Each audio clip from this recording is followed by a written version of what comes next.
Good morning children. मैं Saroj Sharma standard 5 के बच्चों का अपनी हिंदी की कक्षा में हार्दिक अभिनंदन करती हूँ। Welcome everyone. चिल्ड्रेन, आज हमारा सुनहरी ध्रुव किताब से चैप्टर 4 लहरों का गीत, आज हम इस कविता को पढ़ने जा रहे हैं। शुरू की 3 पाठ हम लोगों ने पढ़ लिए हैं। आशा है आप लोगों ने बहुत अच्छे से समझ गए। तो चलिए आज हम लहरों का गीत कविता को पढ़ने की तरीका सीखते हैं और उसका मतलब जानते हैं। तो लेट्स स्टार्ट। पाठ 4 लहरों का गीत। बच्चों ये एक कविता है, जैसा कि यहाँ लिखा है मैंने, लहरों का गीत कविता है। ये हमारे हिंदी लिटरेचर में आता है। वर्ग पंचम के बच्चों के लिए ये चौथा लेसन है जो आज हम लोग डिस्कस करने चाहते हैं। हमें जीवन में सदैव आगे ही आगे बढ़ते रहना चाहिए। जो लोग बिना घबराए मन में जोश, उत्साह व उमंग भरकर अपने उद्देश्य की ओर निरंतर अग्रसर रहते हैं, वे उन्नति के शिखर पर अवश्य पहुंचते हैं। तो बच्चों ये तो आप स्वयं जानते हो कि जब हम किसी काम को लगन से करते हैं, शिद्दत से करते हैं, तो हमें वो काम करने में बहुत अच्छी सफलता मिलती है। यदि हम रुक के कोई काम करते हैं तो उस समय पे कंप्लीट नहीं होता।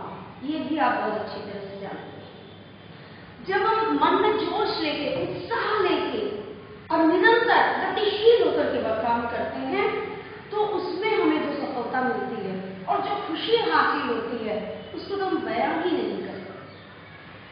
तो ये इस पाठ में भी यही कहा गया है कि हमें जीवन में सदैव आगे बढ़ता रहना चाहिए।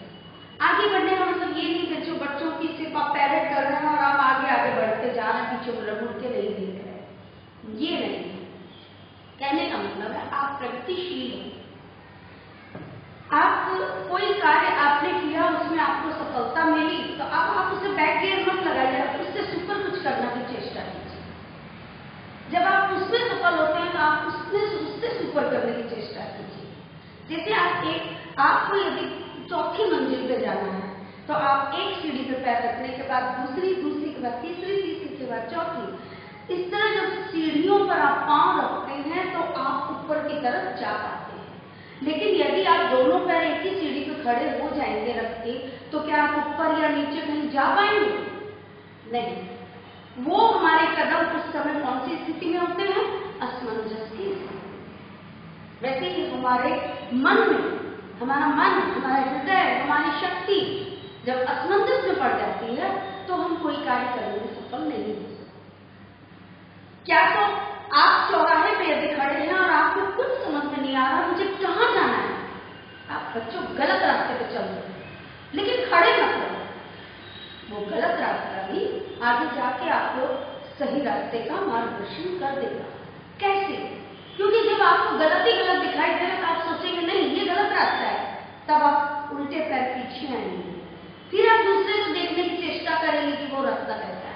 लेकिन यदि आप एक ही जगह खड़े हैं तो आपको गलत और सही का पता ही नहीं चलेगा, तो आप कैसे अपने किसी मार्ग की तरफ बढ़ सकते हैं? इसलिए कहा कि चौराहे पर चुपचाप खड़े रहने से, असमंजस की स्थिति में खड़े रहने से बेहतर है कि आप गलत रास्ते का चुनाव करें। आगे जाकर आपको सही रास्ता दिखाई दे जाए। तो ये थी इस कविता के सार की बात। अब हम इसे पंक्तिबद्ध पढ़ते हैं, सुरवत लयबद्ध पढ़ते हैं। ये कविता एक माँ और बेटी के बीच का वार्तालाप है। बच्ची जो कि समुद्र की लहरों को जब देखती है, पानी की लहरों को जब देखती है, तो उसे लगता है कि ये भी कुछ कहती है, ये मेरे पास आती है और चली जाती है। तो उसे ये अनोखा खेल समझते हुए अपनी माँ से वार्तालाप करती है। अब देखिए कि उसकी इन बातों में कितना गहन, कितना मूल अर्थ छुपा हुआ है। तो आइए पढ़ते। माँ, ये लहरें भी गाती हैं, माँ ये लहरें भी गाती हैं। बच्ची को आश्चर्य होगा कि हम लोग तो गाते हैं, इंसान गाना गाता है, रेडियो टीवी पर हम लोग गाना सुनते हैं, पर ये लहरें, ये तो पानी की लहरें हैं, ये भी गा रही हैं, इनमें से भी कोई ध्वनि निकल रही है। तो वो अपनी माँ से आश्चर्यपूर्वक कहती है, माँ देखो ना, ये लहरें भी गा रही हैं, ये भी गाती हैं।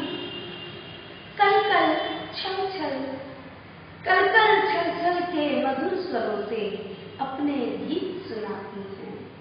माँ ये लहरें भी गाती हैं। अब वो कैसे गाती हैं?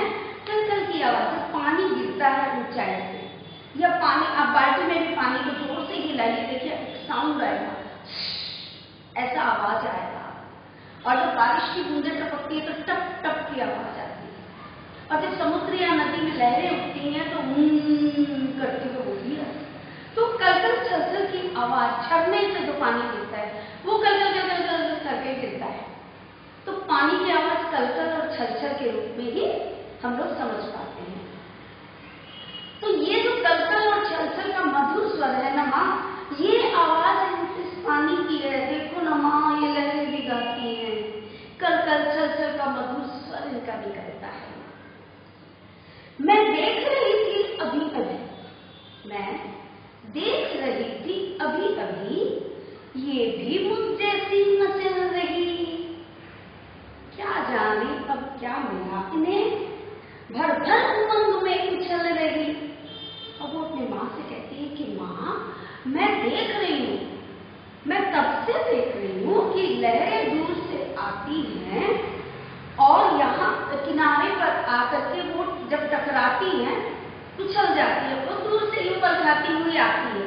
तो लग रहा है कि मचलती आती है। जिस तरह मैं कोई चीज के लिए जिद करती हूँ, मुझे कुछ चीज मिलेगी होती तो मैं मचल जाती हूँ, माँ माँ मुझे दो ना दो ना।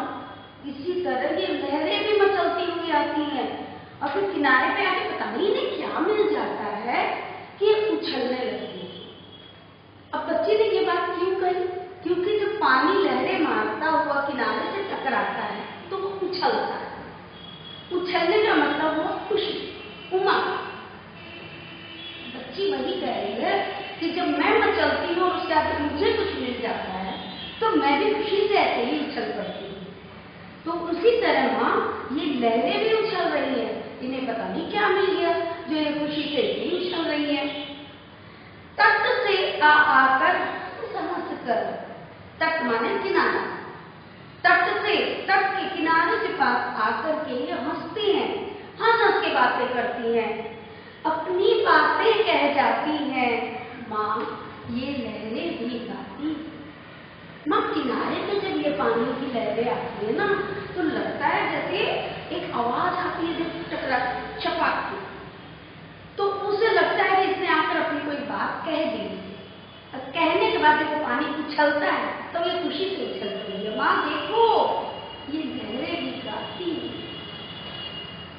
मैं कब से बुला रही इनको, मैं कब से बुला रही इनको, पर मेरे पास नहीं आती। कुछ खेल खेलती इसीलिए तट तक आकर फिर भाग जाती। अब वो कहती है कि माँ मैं इन लहरों को कब से बुला रही हूँ कि मेरे पास आओ, पर ये मेरे पास तो आती ही नहीं है, ये उस किनारे पे जाती है खाली। और लगता है जिस तरह बच्चे खेलते हैं ना हाइड एंड सीक, एक दूसरे को टच करना, छू देना और फिर भाग जाना, आउट हो गए आउट हो गए। लगता है ये कोई खेल खेल रही है, कुछ इसी टाइप का खेल खेल रही है जो ये किनारे आती है और तट को छूती है और फिर भाग जाती है। अपनी कोई बात है जिससे हम लोग खेलते हैं, खेलते हुए दूसरे को टच करते बोलते हैं धप्पा, और उसके बाद फिर दौड़ते हैं, फिर जो आउट हुआ रहता है वो हमें छूने के लिए भागता है। तो ये इस तरह से मेमोरी उस बच्ची के दिमाग में आती है कि ऐसा खेल तो मैं खेलती हूँ, उसे वही खेल नजर आता है तो वो कहती है जरूर ये लहरें भी वैसा ही कोई खेल खेल रही है। मैं चलूं साथ खेलूं, मैं चलूं साथ खेलूं इनके, देखो ये मुझे बुलाती है। माँ ये लहरें भी गाती है। माँ मैं देखूं, मैं इनके साथ चलूं, मैं भी लहरों के साथ खेलूं। देखो ना माँ, ये लहरें भी गाती हैं, ये मुझे भी खेलने को बुलाती हैं। मेरे पास नहीं आती लेकिन मुझे बुलाती हैं, मैं इनके पास जाऊं। देखो ना माँ, ये लहरें भी गाती हैं। अपने संग खेल खिलौने से, अपने संग खेल अपने संग खेल खिलाने ये शशि को उतार लाई नव से। अब देखिए कितनी सुंदर कल्पना करती है बच्ची। कहती है कि अपने साथ खेलने के लिए, शशि माने होता है चांद, कि चांद को भी, नभ माने होता है आकाश, आकाश में जो चांद है देखो ना माँ, उसको भी अपने लहरों में ले आई। क्योंकि चांद की जो छाया पानी में पड़ रही है तो वो मुस्कुराता हुआ चांद उस पानी में अपनी परछाई दिखा रहा है, और बच्ची को लगता है कि आसमान से वो परछाई के रूप में चांद लहरों के साथ आकर के खेल रहा है। हर एक लहर के साथ साथ, हर एक लहर के साथ साथ शशि भी है खेल रहा तब से। अब देखो माँ, लहरें जब यूं आती हैं कि चांद जो है वो पानी में देखो दिखाई दे रहा है, और जब लहरें हिलती हैं, पानी हिलता है तो वो चांद की परछाई भी हिलती हुई नजर आती है। जब वो पानी हिलता है तो लगता है जैसे कि चांद भी लुका छुपी का खेल खेल रहा है, ये भी लहरों को टच करके भागता है इधर उधर। देखो ना, ये भी खेल रहा है। तो ये कल्पना है बच्ची की कि चांद को भी लहरों ने पानी में उतार लिया है अपने साथ खेलने के लिए। कैसे धीमे धीमे जलते झूले पर उसे झुलाती माँ, ये लहरें भी गाती हैं। माँ देखो ना, ये चांद जो पानी में दिखाई दे रहा है, इसे नीचे उतार लाइए, लहरें इसे देखो किस तरह से झूला झूला। जब वो पानी हिलता है, लहरें हिलती हैं, तो चांद उसके ऊपर हिलता हुआ नजर आता है। लगता है जैसे लहरों का झूला चांद के लिए है, और लहरें उसे बड़े प्यार से झूला झूला। देखो ना माँ, ये लहरें भी गाती हैं। ये कितने आश्चर्य की बात है माँ, लहरें गाती हैं, रुकती है कभी ये क्षण भर में। अब देखो माँ, ये लहरें एक सेकेंड, एक क्षण के लिए भी नहीं रुकती हैं, जीवन भर बहना सीखा है, क्योंकि इन्होंने तो जीवन भर बहना ही सीखा है। पानी क्या है? हमेशा गतिशील। आपने कभी पानी को उल्टी दिशा में बहते देखा है? नहीं, पानी हमेशा आगे की तरफ बढ़ता है। इसीलिए इसने कहा कि देखो ना माँ, ये लहरें तो कभी रुकती ही नहीं, ये तो हमेशा आगे बढ़ती ही रहती हैं। ये बार बार घूम घूम के आती हैं, तट को छूती हैं और छू करके उछलती हैं और फिर से भाग के आ जाती हैं। चांद को भी नीचे उतार लाइए, चांद को झूला झूलाती है माँ। देखो ना, ये लहरें भी गा रही हैं माँ, देखो खाना, ये भी गीत गा रही है। ये एक क्षण भी नहीं रुकी, जीवन भर बहना सीखा है, भर भर उमंग पता हृदय में आगे बढ़ना ही सीखा। उमंगों से भरी रहती है, लेकिन ये कभी पीछे नहीं जाती। ये लहरें जब भी आती हैं, उछलते कूदते मचलते तट के पास आना इनका उद्देश्य होता है, और वो अपने उद्देश्य पर छलांगे मारती हैं, अपने तट के पास आती हैं और उमंग के साथ उछल जाती हैं, कितनी खुश होती है। हंस कर जीवन पथ पर बढ़ते, हंस कर जीवन पथ पर बढ़ते जाओ, यह कहती आती है। हंस कर जीवन पर पथ पर बढ़ते जाओ, यह कहती आती है माँ, ये लहरें भी गाती हैं। अब माँ देखो ना, इसने हमें कितनी बड़ी शिक्षा दी है। ये लहरें हमें कहती है कि हमेशा खुश होकर के, उत्साह से भर करके आप आगे की तरफ बढ़ते जाओ, बढ़ते जाओ, बढ़ते जाओ। एक दिन आपकी मंजिल आपको मिल जाएगी। माँ देखो, ये लहरें भी गाती हैं, ये लहरें भी हमें शिक्षा देती हैं। तो आज हमने ये कविता पढ़ी, इसका अर्थ जाना। अब मैं पूरी कविता आपको सिर्फ कविता पढ़ के सुनाती हूँ।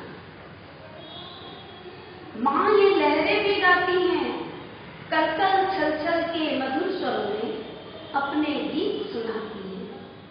मैं देख रही थी अभी अभी, ये भी मुझ जैसी मचल रही, क्या जाने अब क्या मिला इन्हें, भर भर उमंग में उछल रही।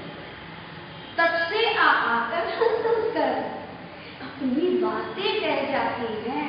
माँ ये लहरें भी गाती हैं। मैं कब से बुला रही इनको, पर मेरे पास नहीं आती। कुछ खेल खेलती इसलिए तट तक आकर फिर भाग जाती। मैं चलूं साथ खेलूं इनके, देखो ये मुझे बुलाती हैं। माँ लहरें भी गाती हैं। अपने संग खेल खिलाने ये शशि को उतार लाई नभ से। हर एक लहर के साथ साथ शशि भी है खेल रहा तब से। कैसे धीमे धीमे चलते झूले पर उसे झुलाती है। माँ ये लहरें भी गाती हैं। रुकती न कभी ये क्षण भर भी, जीवन भर बहना सीखा है। भर भर उमंग सदा हृदय में आगे बढ़ना सीखा है। हंस हंस कर जीवन पथ पर बढ़ते चलो, हंस हंस कर जीवन पथ पर बढ़ते जाओ, यह कहती आती है। माँ ये लहरें भी गाती हैं। माँ ये लहरें भी गाती हैं। तो बच्चों, आपको मैंने कविता पढ़ना बताया, इसी टोन में, इसी हाव भाव के साथ, इन्हीं एक्सप्रेशन के साथ आप भी इसे पढ़ना का प्रयास कीजिए। और इसका अर्थ मैंने आपको बता दिया है। कहीं आपको कोई डाउट्स लगे तो आप मुझे फिर से पूछिएगा, मैं आपको फिर से बताऊंगी। धन्यवाद।